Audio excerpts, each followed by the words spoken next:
Bang, apa tanda-tanda amonia berlebih dalam akuarium? Sebelumnya kita intro dulu.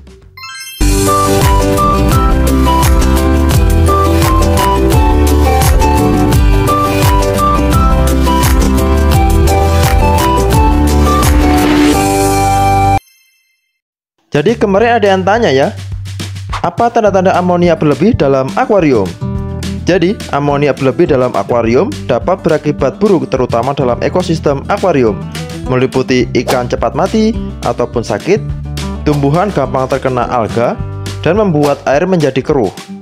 Berikut adalah beberapa tanda amonia berlebih dalam akuarium. Nomor 1 adalah kualitas air menurun. Air bisa menjadi keruh, berbau, serta berubah warna pada akuarium yang merupakan tanda awal kadar amonia kalian berlebih. Jadi kalau misalkan perhatikan dulu ya kualitas air yang terutama dalam akuarium. Nomor 2 adalah stres pada ikan. Ikan mungkin berenang secara tidak normal seperti melompat, pernapasan cepat, atau tampak lesu. Karena ini berakibat menjadi infeksi dan penyakit bisa meningkat karena amonia yang tinggi dalam akuarium. Jadi ikan kalian bisa menjadi cepat mati ya ataupun sakit. Nomor 3 adalah kerusakan pada insang ikan. Insang ikan bisa tampak kemerahan, berdarah, atau berkerak. Biasanya terjadi pada jenis ikan nila, komet, sama ikan emas dan juga lain-lain ya. Itu sangat rawan sekali. Nomor 4 adalah penurunan aktivitas dan nafsu makan ikan.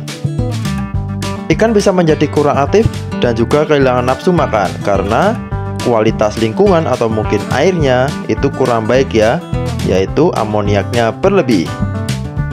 Nomor 5, biasanya kalau misalkan semua air dan ikan sudah berdampak, yaitu yang nomor 5 itu adalah pertumbuhan alga yang berlebih.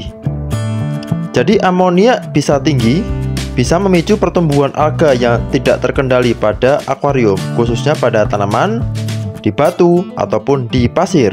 Nomor 6 adalah penyakit atau infeksi. Amonia berlebih dapat melemahkan sistem kekebalan ikan, meningkatkan resiko infeksi dan penyakit pada ikan. Jadi untuk mengatasi amonia berlebih, saya sudah menyiapkan juga ya beberapa pencegahan untuk kalian untuk mengatasi amonia berlebih. Yang pertama adalah lakukan pergantian air secara rutin. Nah ini yang paling penting ya. Kalau kalian nggak bersih gitu amoniaknya itu minimal harus diganti airnya secara rutin. Biasanya kalau kalian bagusnya itu 2 minggu ya, 2 minggu sekali minimal ya, 2 minggu sekali untuk pergantian air secara rutin. Dan pergantian airnya juga nggak 100% ya, jadi gantilah air sekitar 50 atau 70% saja. Jadi nggak semuanya diganti air ya.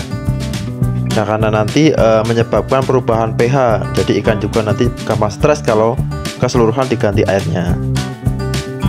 Dan nomor 2 adalah pastikan filter berfungsi dengan baik. Nah ini filter ini juga cukup mendukung ya. Untuk filter ini kan fungsinya untuk menyaring kotoran dan juga amonia ya.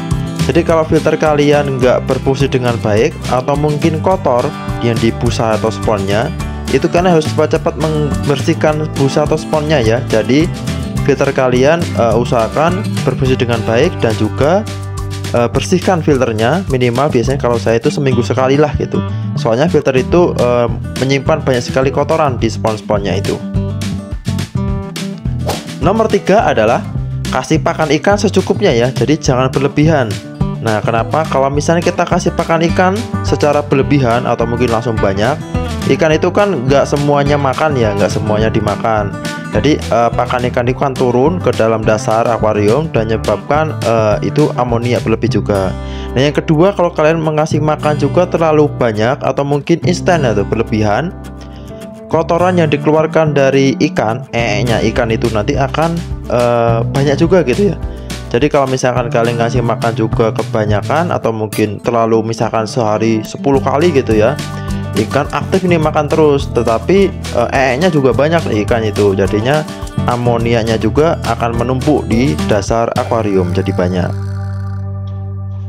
Nomor 4 adalah bersihkan pasir dasar akuarium. Nah kalian bisa menggunakan alat ya, saya dulu pernah membuat alat ya, bisa menggunakan alat bantuan pump yang seperti ini ya, saya skip ini seperti ini. Nah, ini bisa membersihkan dasar akuarium ya kalau yang ini ya. Jadinya yang dibersihkan itu adalah amonia yang menempel atau mungkin yang ada di dasar ya, di pasir akuarium ya. Jadi nanti yang dibersihkan itu yang di dasar-dasar aja ya. Ini sangat berfungsi dengan baik ya kalau kalian bisa menggunakan alat ini, atau mungkin kalian bisa beli di tokonya juga ada menyediakan alat seperti ini. Itu juga bisa membantu untuk pencegahan amonia berlebih ya, karena kalian langsung membersihkan amonia itu di dasar akuarium. Dan yang terakhir adalah tambahkan bahan pembersih atau bahan kimia yang dapat menetralkan amonia jika diperlukan. Kalau kalian misalkan males ya untuk nomor 1 sampai step 4 tadi, kalian bisa menambahkan bahan kimia atau mungkin bahan pembersih ya untuk amonia akuarium. Tetapi biasanya juga pasti ada dampaknya gitu. Tapi kalau saya menyarankan nomor 1 sampai nomor 4 tadi ya, bisa rutin mengganti air, bersihkan filternya, kasih pakan ikan secukupnya, bersihkan pasir dasarnya. Nah itu lebih bagus ya daripada kalian menggunakan bahan kimia. Itulah beberapa tanda-tanda amonia berlebih dalam akuarium dan beberapa tips cara mencegahnya. Semoga dapat membantu. Nek kowe seneng karo video iki, aja lali ya klik tombol jempol oke, di-share lan di-subscribe. Nek ra seneng coba nonton video liyane, sapa ngerti so cocok. Terima kasih dan matur nuwun.